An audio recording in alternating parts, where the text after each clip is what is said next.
So we'll unpack some of the imagery for you. First of all, your husband is amazing. He really loved you. So we send out, when we write songs for people, we send out this email full of questions. And Ben literally wrote us a novel back.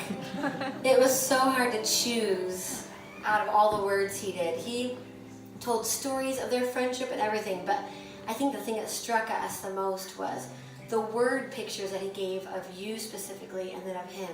And he just knew your friendship. He's like, this is what I am to her. This is what she is to me. And so we just I just was like, that's it.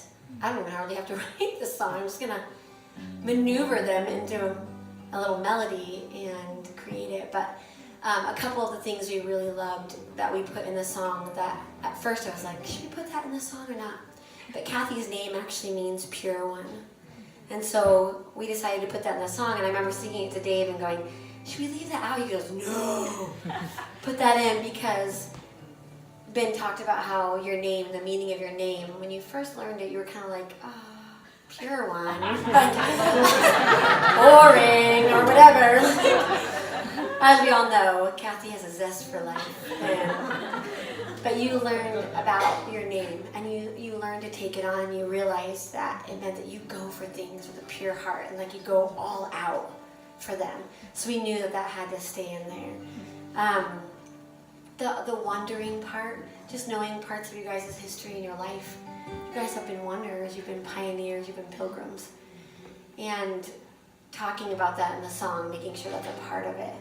Are there any parts that you want to talk about, babe? Yeah, one of the reasons why we sang it as a duet was because we tried to capture what you are, Ben, to Kathy and what Kathy is to you. And so I sang Ben's parts and Tara sang Kathy's parts, kind of as a duet together. So we thought that that was a special touch. And I love that they say, I don't like anybody else. Yeah. I love that. When we said it to Ben, he was like, I'm like, what? That's like the best part.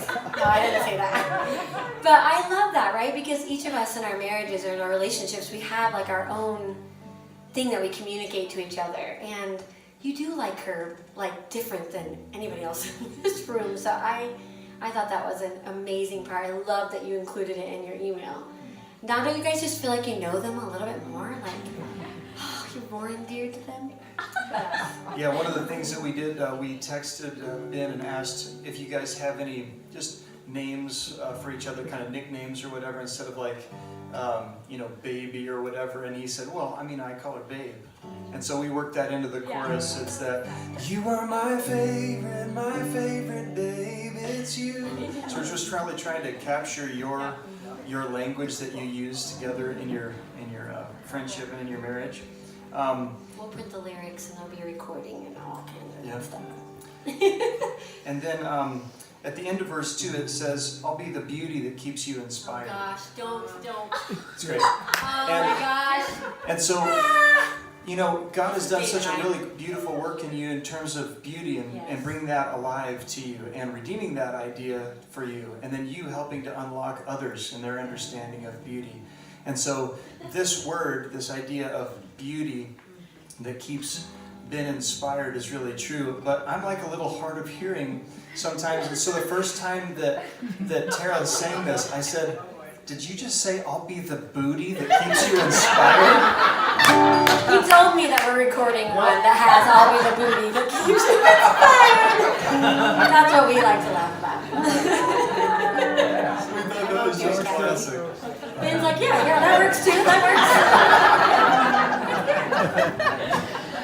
Oh, I love it. So, Ben, just a beautiful job at creating language for your love for Kathy. Right at the end, Kathy, of the initial email, he said, there's one thing that I want to communicate to Kathy. It's that I love her. And it wasn't one of those trite comments. It was so deep. It was so intentional. The first time that we really wrote this song and sent Ben the first copy, we did this huge elaborate ending, this crazy thing, and a lot of it was just capping the song with, I love you, I love you, I love you. And so that was a really beautiful and inspiring thing for us to read and all that stuff. We just thought that we would take a couple of minutes And Ben was kind enough to share some of his thoughts about Kathy. Here we are at Kathy's 40th birthday, and we wanted to kind of open up the floor for some of you to just mention a thing or two. And I know that this is probably going to be fairly awkward for Kathy, but